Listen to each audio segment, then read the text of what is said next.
अस्सलाम वालेकुम। पाकिस्तान के दस्तूर में 27वीं तरमीम के बाद सवाल ये नहीं रहा कि दस्तूर का हुलिया क्या होगा, बल्कि सवाल ये है कि पाकिस्तान में दस्तूर रहेगा भी या नहीं। अदालत की खुद मुख्तारी तो 26वीं आईनी तरमीम के साथ ही रुखसत हो चुकी थी। 27वीं तरमीम के बाद तो अदालत की हैसियत महज कानून के एक मज़ार की हो जाएगी, जिसके मजावरों को जज कहा जाएगा। हर वो मुकदमा जिसमें हुकूमत फरीक होगी या उसका मफाद इससे वाबस्ता होगा, मुनसिफ को इम्तहान में डाल देगा। हुकूमत जब चाहेगी मुकदमे की कार्रवाई के बीच से हाई कोर्ट के जज को दूसरी हाई कोर्ट भेज देगी। इस सख्ती के अलावा नरमी से दिया जाने वाला पैगाम है कि हाई कोर्ट के जज साहिबान अगर हुकूमत को खुश रखेंगे तो सुप्रीम कोर्ट और वफाकी दस्तूरी अदालत में जाने के मौके उन्हें मिलते रहेंगे। सुप्रीम कोर्ट के जज साहिबान भी अगर हुकूमत की इताअत फरमाएंगे तो उनके लिए भी दस्तूरी अदालत में जगह पैदा कर ली जाएगी। यूं अदालतों में तबादले का खौफ और तरक्की की तहरीस मुसलसल दलील बनकर हुकूमत के हक में इस्तेमाल होती रहेगी। बिलखुसूस दस्तूरी मुकदमात जो होते ही हुकूमत के खिलाफ हैं, ऐसी दस्तूरी अदालत में भेजे जाएंगे जिसके जज साहिबान हमेशा हुकूमत की मर्जी से आएंगे। लिहाजा बुनियादी इंसानी हुकूक, इंतज़ामिया की चीरा दस्तियों के खिलाफ मुकदमात या हुकूमत बग़ैर इख्तियार के कोई काम करेगी तो दस्तूरी अदालत जो फैसला भी करेगी, उनके दलाइल और फैसले सबको पहले ही पता होंगे। दस्तूर में 27वीं तरमीम के ज़रिए आर्टिकल 243 में जो कुछ बदला जाएगा, उसकी वजह से पाकिस्तान अगले कई सालों के लिए सिविल मिलिट्री ताल्लुकात की पेचीदगियों में उलझकर ठोकरें खाता रहेगा। इस तरमीम ने पहले से ही ताकतवर फील्ड मार्शल और चीफ ऑफ आर्मी स्टाफ के ओहदे को अमलन मावराए दस्तूर कर दिया है। सदर के ओहदे को मुकदमात से इसलिए महफूज रखा जाता है और इसके मुआखजे को तकरीबन नामुमकिन इसलिए बना दिया जाता है कि पार्लिमानी निज़ाम में सदर अज खुद कोई काम नहीं करता, बल्कि हुकूमत के मशवरे और हदायत के मुताबिक चलता है। इसलिए सदर पर कोई मुकदमा कायम होता है ना इसे आसानी से हटाया जा सकता है, और इसे हटाना हो तो उससे ज़्यादा वोटों की ज़रूरत है जो ये हासिल करके इस ओहदे तक पहुंचता है। ये अलग बात है कि सदर आसिफ अली जरदारी ने सदारती इस्तिस्ना के उसूल को नए NRO की शक्ल देकर सारी ज़िंदगी के लिए ख़ुद को एहतसाब से बालातर कर लिया है। बरसबील तस्करा अर्ज़ है कि जनरल परवेज़ मुशर्रफ के साथ जो NRO तय हुआ था, उसमें भी मोहतरम जरदारी साहब के मुकदमात ही बुनियादी नोयत के थे। सदर के बरक्स ताकत रखने वाले वज़ीर आज़म और वज़ीर आला महज कौमी या सूबाई असम्बली की सादा अक्सरियत से मंजूर करदा करारदाद से हटाए जा सकते हैं। पाकिस्तान की सियासत में अस्करी मदाखलत की एक तवील तारीख़ है। इसके नतीजे में चीफ ऑफ आर्मी स्टाफ का ओहदा इतना ताकतवर हो चुका है कि कई बार हुकूमतें भी इसी के इशारा अबरू की मोहताज रहती हैं। ये पाकिस्तान के दस्तूर की खूबसूरती थी कि इसने तारीखी तौर पर एक ताकतवर ओहदे को नजरी तौर पर सही वज़ीर आज़म के ताबे रखा था। 27वीं तरमीम के बाद ये ओहदा मुकम्मल तौर पर खुद मुख्तार हो जाएगा। इस पर फाइज फ़र्द को पार्लिमान की 2/3 अक्सरियत के बगैर हटाया नहीं जा सकेगा, जबकि इसका तकर्रुर महज वज़ीर आज़म के दस्तखत से होगा। तमाम अफवाज बशमूल बहरिया और फ़िज़ाइया इसके मातहत आ जाएंगी। इन सब का सरबराह होते हुए इस ओहदे पर फाइज शख्स के पास कई अरब डॉलर का बजट होगा, लेकिन उससे कोई जवाब तलब नहीं किया जा सकता। ये दुरुस्त है कि फील्ड मार्शल आसिम मुनीर की ज़ात पर कोई माली धब्बा नहीं, लेकिन उनके बाद आने वाले भी क्या इसी सफाई के हामिल होंगे? जाहिर है मुस्तकबिल के बारे में यकीन से कुछ नहीं कहा जा सकता, लेकिन आज जो हिफाजती हिसार इस ओहदे के गिर्द खींच दिया गया है, वो आने वाले वक्त में कई उलझनों का बाइस बन जाएगा। इस हिफाजती हिसार ने दस्तूर के अंदर ही वो तजाद पैदा कर दिया है जो एक दिन इस पूरे निज़ाम को ही लेकर बैठ जाएगा।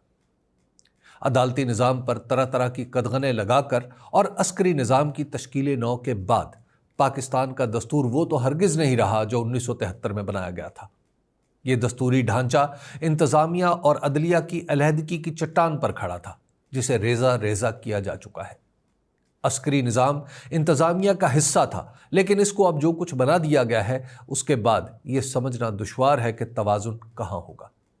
इसलिए अगर ये कहा जाए कि पाकिस्तान में 27वीं तरमीम के ज़रिए दस्तूर का बिस्तर गोल कर दिया गया है, तो गलत नहीं होगा, क्योंकि 26वीं और 27वीं तरमीम के बाद के दस्तूर का اصل آئین سے کوئی تعلق رہا ہے نہ کوئی نسبت۔ دستور 27ویں ترمیم کے ذریعے تو لپٹ ہی جائے گا، لیکن کچھ افسوس اس پر ضرور ہے کہ یہ سب کچھ کرنے والے یعنی جناب نواز شریف، جناب شہباز شریف، جناب بلاول بھٹو زرداری اور جناب آصف علی زرداری وہ لوگ ہیں جن کی زبانیں دستور اور قانون کی حکمرانی کا ذکر کرتے ہوئے سوکھتی نہیں تھی۔ ان لوگوں نے پہلے فروری 2024 کے دھاندلی زدہ الیکشن کے ذریعے حکومتیں قبول کی، عدالتوں کے فیصلے پس پشت ڈالے اور آخر کار جمہوریت کو ہی دیس نکالا دے دیا۔ وقت نے ثابت کیا کہ ان سبھی قابل تعظیم حضرات کو دستور سے کوئی لگاؤ تھا نہ جمہوریت ان کے نظریات کا حصہ تھی۔ ان لوگوں کے لیے حکومت میں بیٹھنا ہی اہم تھا۔ پاکستان میں انہیں سیاستدان سمجھا گیا، مگر یہ انگریز دور کے سفید پوش کرسی نشینوں کی ذہنیت رکھنے والے تھے، جن کے لیے حاکم کے سامنے کرسی پر بیٹھ کر اپنی فرما برداری کا یقین دلانا ہی سیاست کی معراج تھی۔ عمران خان نے پہلی دفعہ انہیں باقاعدہ سیاسی امتحان میں ڈالا تو یہ جمہوریت کے چوغے اتار کر وہیں جا پہنچے جہاں سے چلے تھے۔ 27ویں ترمیم کے ذریعے انہوں نے دستور و جمہوریت کا جو نقصان کیا وہ پاکستان کی تاریخ میں پہلے بھی ہو چکا ہے۔ البتہ اس کا فائدہ یہ ضرور ہوا ہے کہ آئندہ کی سیاست میں یہ لوگ تابع داری کے سوا کچھ نہیں کر پائیں گے۔ انہوں نے عمران خان پر سیاست کے دروازے بند کرتے کرتے خود پر ہی مستقبل کے راستے بند کر لیے ہیں۔ پاکستانی سیاست کے اتار چڑھاؤ میں یہ لوگ فریق رہے ہیں نہ حلیف، یہ محض تماشائی ہیں جن کے پاس تماشے کو بدلنے کا اختیار ہے نہ کرتب کی باریکیوں کا علم۔ حتیٰ کہ مداری کی داد و بیداد کا فیصلہ بھی یہ نہیں کر سکتے۔